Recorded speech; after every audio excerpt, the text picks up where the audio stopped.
Jóvenes en TV, ya comenzamos una nueva semana. Yo sé que nos extrañamos y que teníamos muchas ganas de vernos y continuar con este espacio de reflexión y construcción de conocimiento. Pamela, un gusto estar contigo. Buen día para todos. Y en efecto, Jóvenes en TV tiene una propuesta tan interesante que hasta van a querer otra ronda de temas para todos.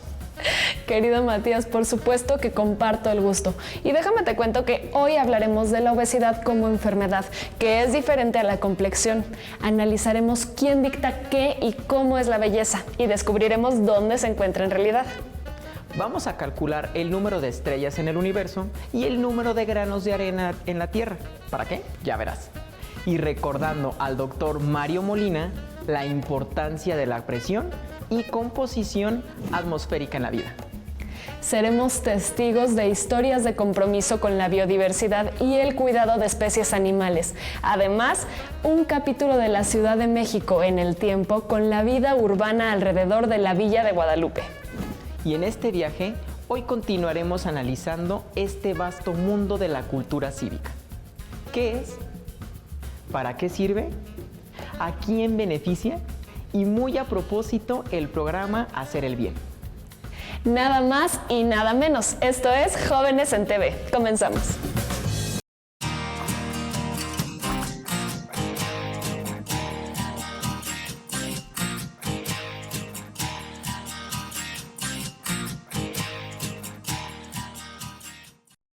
Matías, estoy muy contenta porque esta semana estamos en el Colegio Nacional de México. Qué lugar tan increíble, ¿no crees? Así es, Pamela. Es un lugar maravilloso y lleno de muchas historias como sus personajes. Y para comenzar el programa, quiero preguntarles si ustedes conocen a alguien que se haya gestionado a través de una dádiva o pago, que le agilicen un trámite o le perdonen alguna falta, o que alguna autoridad se haga de la vista gorda ante una injusticia a cambio de un moche. ¿Te refieres a faltas cívicas y actos de corrupción? Pues yo desafortunadamente sí conozco y no pocos casos.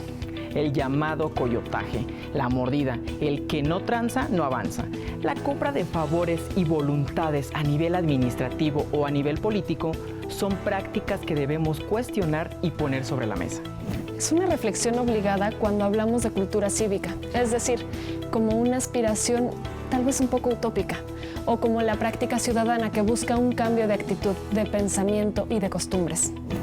Claro, y de paradigmas que nos llevan hacia una convivencia social con base en la legalidad y valores como la honestidad, la participación, el compromiso, el trabajo. No creo que sea algo difícil ni lejano. Exacto, Matías. Yo pienso que la cultura cívica por eso es cultura, porque es parte de un aprendizaje que se da en casa, con la familia, en la escuela, en el lugar donde vivimos, hasta abarcar la sociedad completa. Bienvenidos Jóvenes en TV. El día de hoy estoy muy contento porque estamos transmitiendo desde el Colegio Nacional. Y está con nosotros un escritor, periodista, columnista, ni más ni menos que Juan Villoro. Juan, gracias por haber aceptado esta invitación. ¿Cómo te encuentras el día de hoy? Pues muy contento de hablar contigo, Matías, y también a través de ti poder hablar con los alumnos de México y además de estar aquí en esta biblioteca del Colegio Nacional, que me parece un lugar muy acogedor. No, al contrario, gracias por haber aceptado. Y justo lo acabas de decir, estamos en el Colegio Nacional. ¿Qué es el Colegio Nacional? El Colegio Nacional se fundó en 1943. La idea era que personas de muy distintas disciplinas, en aquel momento eran 20, ahora somos hasta 40, pudiera enseñar algo a la gente de manera gratuita. Yo creo que nosotros aprendemos muchas cosas en la escuela, pero también necesitamos maestros fuera de la escuela. Hay cosas que nos interesan y de pronto decimos, ¿dónde puedo yo aprender de eso? En el Colegio Nacional ha habido, por ejemplo, muchos astrónomos. Entonces, si alguien quiere saber el origen del universo, cómo se dio, hacia dónde va el destino de las galaxias, qué es un hoyo negro, todos estos grandes temas de cómo está constituido el cosmos, se pueden discutir aquí con los astrónomos del Colegio Nacional. Por ejemplo, también entre nosotros está Eduardo Matos Moctezuma, que descubrió el Templo Mayor, aquí muy cerca, unas cuantas cuadras. En 1978 se encontró este templo, que era un templo a dos dioses, era un templo dual, donde se hacían los sacrificios humanos de los aztecas, y él condujo todas estas excavaciones. Eduardo Matos Moctezuma es probablemente el arqueólogo más conocido del continente americano. Entonces, si alguien quiere saber cómo se descubren las piezas arqueológicas en México, cómo se conservan, cuál era la vida de nuestros antepasados, los aztecas, pues puede venir a las conferencias en el Colegio Nacional que hablan de estos temas. Muchos otros, uno muy importante es la ecología. El planeta se está calentando. Los polos se están derritiendo y esto puede poner en peligro a los osos polares, por ejemplo. Muchas especies pueden desaparecer por la contaminación. Hemos tenido aquí un gran especialista en ese tema, Mario Molina, que ganó el premio Nobel precisamente en temas de química y era el mayor experto en el mundo en el hueco que tiene el planeta en los polos, la capa de ozono. Y el presidente Barack Obama le pidió que corrigiera a nombre de toda la humanidad ese problema. Entonces, un gran especialista mundial que te puede hablar de cuáles son los problemas que tiene el planeta, aquí da conferencias gratis, seminarios, entonces la gente puede venir a enterarse de todos estos temas. Esa es la idea, que profesores, maestros, artistas, científicos de distintas disciplinas enseñen gratuitamente para que la gente pueda ampliar sus conocimientos. Me encanta este dato que estás mencionando, que la información es cercana, que la información es gratuita, y dejar a un lado el decir, me quiero informar y tengo que pertenecer a alguna clase, ¿no?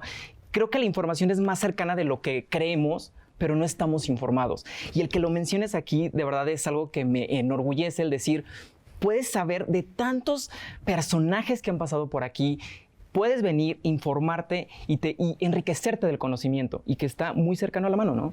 Esa es la idea, y además ahora con las nuevas tecnologías también lo podemos hacer en línea, en las plataformas digitales. Desgraciadamente con la pandemia pues no podemos recibir al público aquí en nuestra sede, pero seguimos haciendo actividades. Por ejemplo, todos los viernes tenemos el llamado Viernes Viral. Toda la información que se pueda tener sobre epidemias, inmunología, cómo debemos defendernos nosotros de esta amenaza del virus, se da los viernes, y así sucesivamente a partir de las plataformas digitales, los canales que el Colegio Nacional tiene en Facebook y en YouTube. También gente de muchos otros países nos visita, lo cual es muy sorprendente porque tú das una conferencia y al final te mandan un saludo de Alaska. Yo jamás pensé, cuando yo era niño, yo dije, ay, me encantaría ir de expedición a Alaska y ver morsas y osos polares y el hielo y todo. Bueno, nunca he ido a Alaska, pero ahora, gracias a las conferencias, recibimos mensajes de lugares muy distantes. Oye, eso está interesante y está muy padre. Y ahorita justo que hablabas en el tema de la época de la infancia, vámonos a la adolescencia. ¿Cómo era Juan como estudiante de bachillerato? Mira, no era ni muy bueno ni muy malo. La verdad, yo desconfiaba de los que se sabían todas las materias, ¿no? El famoso matadito de la clase. No me caía particularmente bien, había muchas cosas que yo no sabía, pero tampoco era de los que estaban siempre a punto de reprobar, ¿no? Entonces yo era pues de los de en medio, digamos, en cuanto a los estudios. Debo confesar que yo era malísimo en matemáticas, eso sí, hasta la fecha no sé cómo pude pasar, porque lo logré, de alguna manera me esforcé y lo hice. No copié, lo aseguro que no copié, pero pude pasar matemáticas, y todavía más difícil que matemáticas para mí, química. Tengo un hijo que estudió química y me parece fascinante la química, y los elementos de la tabla periódica son extraordinarios, y cómo podemos nosotros descubrir el mundo a partir de todas las sustancias que lo integran. Yo creo que la química es fabulosa, pero yo no tuve la capacidad de entenderla. Y así está hecho, yo creo que cualquier persona. Hay cosas que se te facilitan más que otras. A mí lo que me gustaba eran las historias, la literatura, el arte, la pintura, y también el deporte. El deporte me gustaba mucho. Me queda claro, eres apasionado por el deporte, ¿no? Y todavía a la fecha. Sí, fíjate que a mí me gustaron muchísimo todos los deportes, porque soy bastante alto, jugué básquetbol, aunque me llevé una sorpresa brutal porque yo jugaba en el gimnasio Juan de la Barrera, que se construyó para las Olimpiadas de México en 1968, y ahí entrenaba el equipo de básquetbol profesional del Distrito Federal. Y yo tenía la estatura del más chaparrito de ellos. O sea, yo me creía muy alto para mi nivel, pero ya en los niveles de básquetbol profesional son unos gigantones impresionantes. Jugué mucho fútbol, tenis, en fin, casi cualquier deporte y he sido un gran aficionado a verlos todos, pero el que más me ha cautivado y que para mí es casi como una religión, lo confieso, es el fútbol. El fútbol, ¿verdad? Sí, definitivamente. Oye, ¿y esta época de la juventud, la sufrías? ¿O...?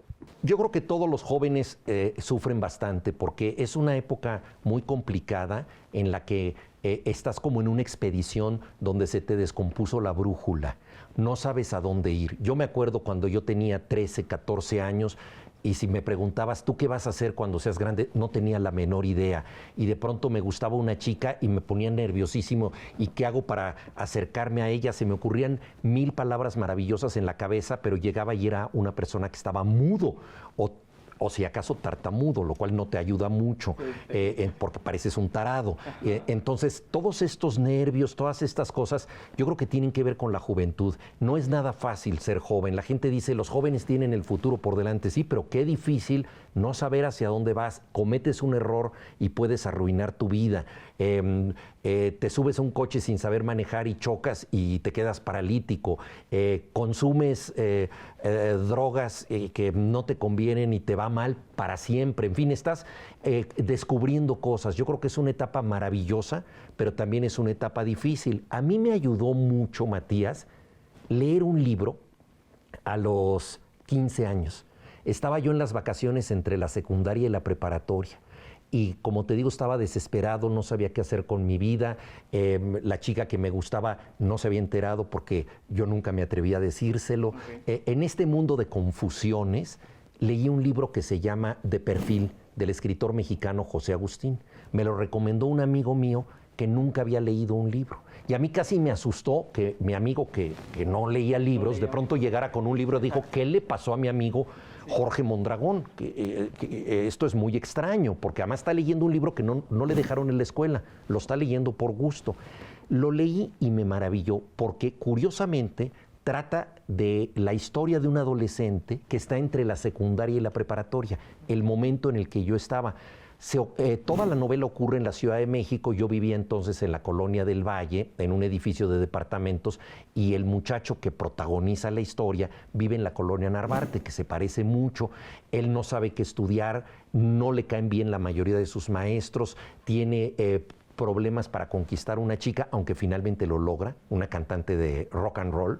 Entonces a mí me pareció que si yo me parecía en tantas cosas a él, pues a lo mejor podía también resolver mi destino como él lo había hecho. Y a partir de ese momento fue como si yo me viera en el espejo y la literatura que yo sentía que me quedaba muy lejos porque no tenía que ver con mi experiencia, con mis problemas personales, se convirtió ya en parte de mi vida. Decidí a partir de entonces seguir leyendo libros y, de ser posible, también escribirlos. Wow, qué interesante. Definitivamente creo que el libro te encontró. ¿Estamos de acuerdo? El libro te encontró. Y hablando justo de este movimiento de jóvenes y de la cultura que estamos viviendo hoy en día, ¿qué opinas de la cultura cívica en México? Bueno, yo creo que la cultura cívica es muy importante y debemos tomarla en serio.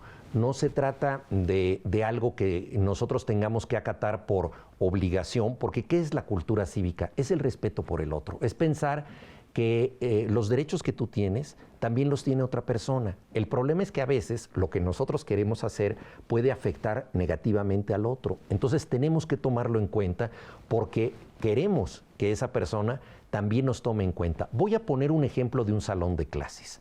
Yo creo que un buen salón de clases es aquel en donde si unos alumnos tienen problemas para pasar una materia, eso no es solo problema de esos alumnos. No es decir, ay, ellos son flojos, son tontos, no saben hacer la tarea, que se amuelen, que se queden atrás. No. Si alguien en un grupo tiene problemas, eso debe ser problema de todo el grupo.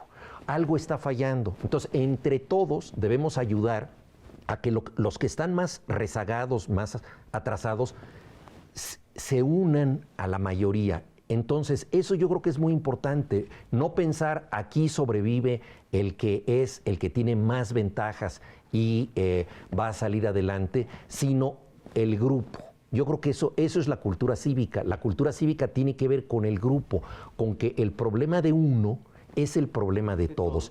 Entonces, esto lo podemos ver en el metro, en el microbús, o sea, como si alguien empieza a empujar en el metro, pues ya está afectando a los demás, ¿no? O si vemos que una persona mayor o una niña es empujada, pues tenemos que hacer algo porque eso a todos nos corresponde. Entonces, la cultura cívica es el bienestar de todos. A veces pensamos, ay, qué aburrido, es como las leyes siempre son aburridas y no tienen que ver con nosotros. La verdad es que la cultura cívica es convertir en algo normal y de todos los días lo que nos beneficia, y solo entre todos podemos resolver los problemas. Lo hemos visto en la pandemia. La gente está comunicada, conectada, y por eso nos contagiamos. Tenemos la etapa más contagiosa de la historia de la humanidad porque hay aviones, porque hay cruceros, porque el planeta está interconectado. Una persona estornuda en China y al día siguiente viaja a Nueva York y contagia en Nueva York. Entonces, el planeta está unido para el contagio, pero también tiene que estar unido para las respuestas, para ayudarnos entre todos. Y esa es la cultura cívica, podernos ayudar entre todos. Justo dices algo súper importante, el trabajo en equipo, en grupo, ¿no? ¿A qué se debe que no lo haya? ¿No hay conciencia? ¿No hay empatía? ¿Cuál crees que sea tu punto de vista que digas, vemos un ejemplo en el metro muy coloquial, ¿no? Que nos podemos encontrar todos al salir de aquí, y algo le pasa a alguien y me voy por la vista gorda y digo, pues es él, yo no. ¿A qué crees que se deba eso? La gente a veces es indiferente porque no piensa que puede ser de ayuda lo que ella hace, o porque piensa que otra persona va a ayudar, ¿no? Alguien se cae en la calle y entonces tú dices, bueno, yo no levanto a esa persona porque alguien la va a socorrer, o va a venir un enfermero, una ambulancia. Pero yo creo que lo que debemos desarrollar es que el problema de uno lo sea de todos. Y esto ya lo hemos vivido en México, aquí en la ciudad, por ejemplo, con el terremoto. Con el terremoto, lo que te iba a decir. Justo. Fue extraordinaria la respuesta de la gente, cómo todo mundo se dedicó a ayudar. Yo escribí un texto que se llamaba El puño en alto, porque tenía que ver con algo que a mí me sorprendió muchísimo. Ese momento en que los brigadistas estaban rescatando personas y uno de ellos levantaba el puño para que todo el mundo se callara y se hiciera silencio y se pudiera escuchar al más necesitado, al que podía decir algo entre los escombros, al que podía ser salvado. Yo creo que ese gesto lo deberíamos reproducir en general en todas las circunstancias de la vida. Levantar el puño para que el que necesita ayuda pueda ser socorrido. Y eso lo logramos nosotros en el terremoto, fue extraordinario. La gran pregunta es, ¿por qué el ser humano necesita una sacudida a veces de la tierra misma para sacar lo mejor que tiene? ¿Por qué no hacemos esto todos los días? Eso es la educación, eso es la cultura, eso es justamente la educación cívica, poder decir, aunque no haya temblado, voy a tratar de ayudar a alguien hoy, voy a hacer mi buena acción del día, y no para sentirme bueno, porque eso es ser presumido.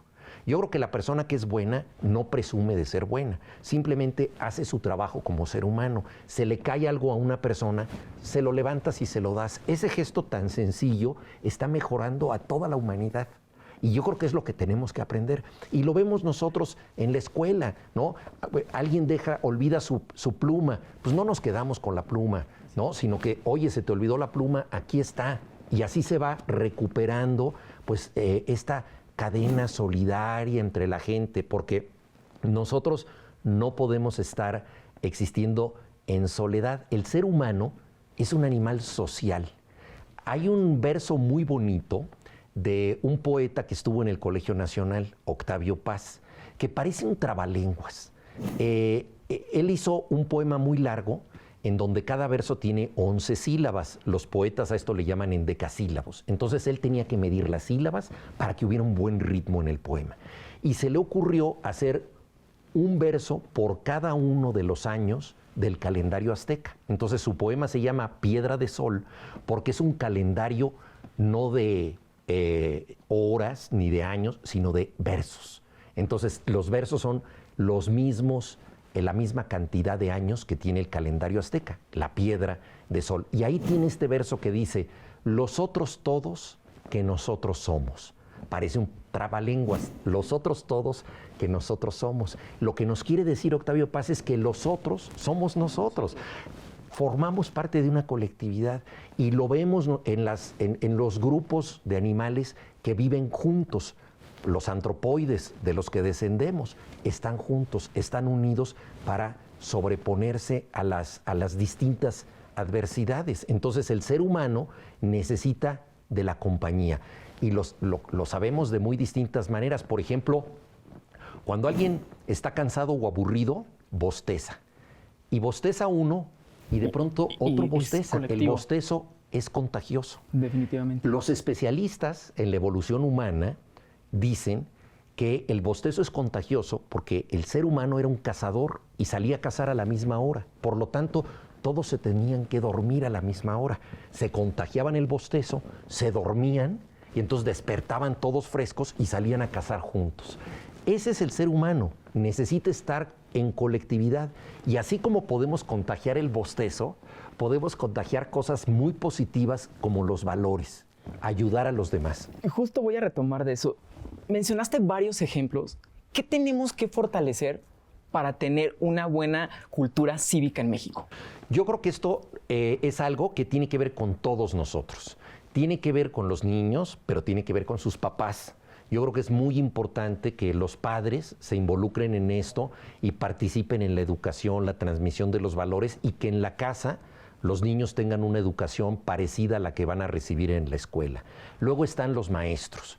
Yo nunca dejaré de agradecerle a los maestros que tuve, que me descubrieron cosas fascinantes, que me enseñaron en la vida, y yo no sería lo que soy sin estos maestros, desde la escuela primaria, los que me enseñaron a leer y escribir, por ejemplo, cosas maravillosas, hasta los maestros que tuve ya en la universidad y los que sigo teniendo ahora, porque uno no deja de tener maestros. Son los de la vida, ¿no? Uno va viendo gente a quien se le acerca y le pide un consejo, ¿no?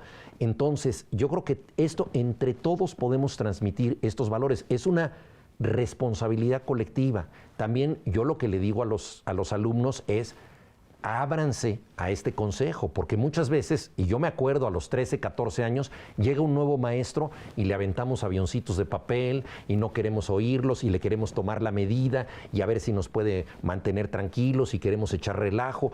Yo creo que es una oportunidad siempre la de aprender algo. Entonces también el alumno debe estar dispuesto a mejorarse, a tener curiosidad por las cosas. Yo creo que en general los alumnos tienen esta curiosidad, pero a veces pues se dejan llevar por el relajo, que es muy divertido, pero también hay que esperarse al momento del patio para echar relajo.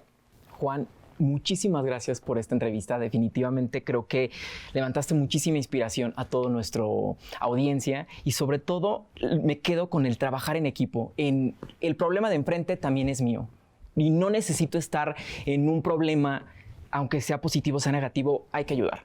Muchísimas gracias. ¿Algo que quieras cerrar para nuestra audiencia? Nada más decirle? Darte las gracias a ti, Matías, recordarte que el Colegio Nacional, ahora que volvamos a la normalidad, esta frase que tanto hemos dicho, está abierto para ti, para todos los amigos de la SEP, para todas las gentes que quieran venir. Esta biblioteca se puede consultar gratis. Tenemos libros baratísimos, libros de canasta, así como hay tacos de canasta. Aquí hay libros de canasta, circulan en una bicicleta, son los más baratos de México, pueden llegar a ustedes. En fin, estamos aquí dispuestos a dialogar con todo mundo en el Colegio Nacional. Muchas gracias. Nos vemos en la próxima, aquí en Jóvenes en TV. Hasta luego. Esta pandemia ha puesto a prueba nuestra cultura cívica y sobre todo el manejo del espacio público. Hablaremos con Gildardo Rábago, abogado penalista y socio de Rábago y Mena Abogados. Gildardo, bienvenida. Muchas gracias por estar con nosotros. Gracias a ti, Pamela, por la invitación. Muy buenas tardes. Gildardo, ¿qué se entiende por cultura cívica y a qué tipo de prácticas ciudadanas se opone o trata de corregir? Mira, en un aspecto normativo, la cultura cívica se entiende como el comportamiento de todos los ciudadanos en un marco de respeto hacia la ley. Y no solo la ley en general, sino las leyes cívicas, que es precisamente, y atendiendo a la segunda parte Tu pregunta, ¿a qué práctica se opone? Se opondría al tema de la privacidad de las personas, a impedir el uso de bienes públicos o bien simplemente a tirar basura en lugares no autorizados. Gildardo, ¿la corrupción y la impunidad son prácticas ciudadanas aprendidas? Sí, definitivamente.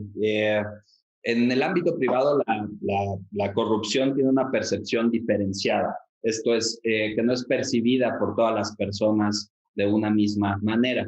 Y este tema de la corrupción creo que se va dando al no, precisamente va de esta mano que no existe una sanción. Y esto estimamos, creemos nosotros, que es precisamente por una desconfianza que hay ante las instituciones. ¿Qué valores son los que conforman la cultura cívica?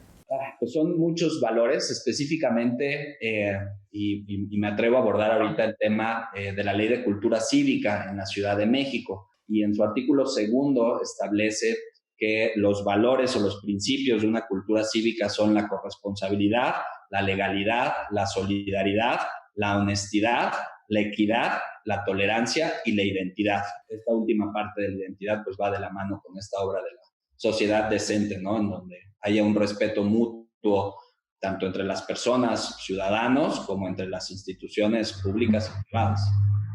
Gildardo, ¿en qué situación dirías que se encuentra México respecto a la cultura cívica? Ciudad de México es punta de lanza en cuanto a esta ley de cultura cívica, que creo que debe de reproducirse o por lo menos copiarse y adecuarse en los demás estados. Y también México ha hecho un gran esfuerzo en cuanto a una lucha contra la corrupción.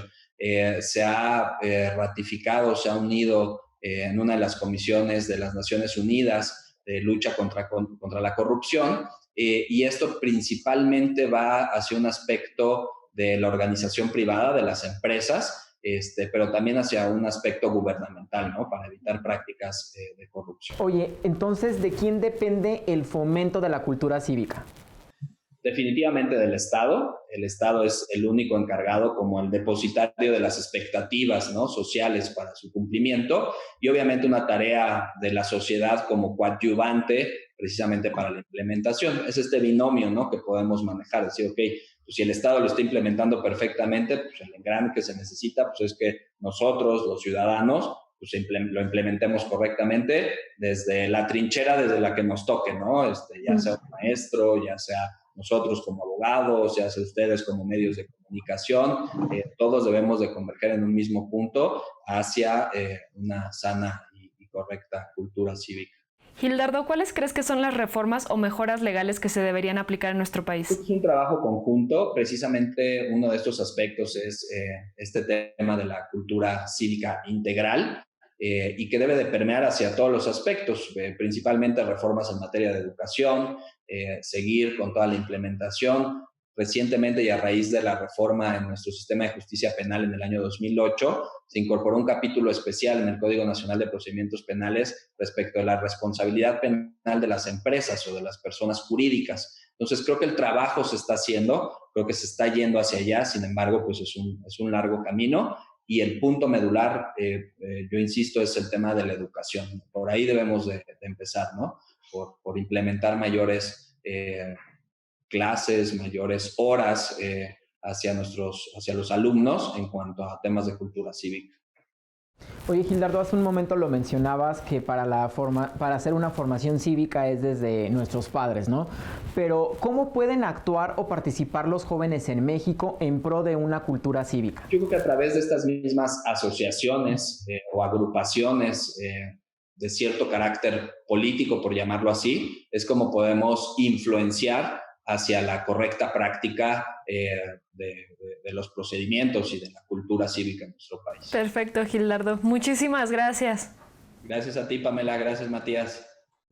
Si me preguntan con qué me quedo para reflexionar y trabajar, me quedo con que debemos enriquecer nuestra educación y valores cívicos para encarar los grandes problemas que enfrentamos en México como sociedad. La corrupción, la impunidad, los privilegios desmedidos y la desconfianza en nuestro sistema político son problemas que nosotros mismos hemos dejado crecer, y de la misma manera, para combatirlos se requiere la participación y el compromiso de la ciudadanía. Compártanlo con Jóvenes en TV y armemos un diálogo ciudadano. Participa con nosotros y haz este programa tuyo.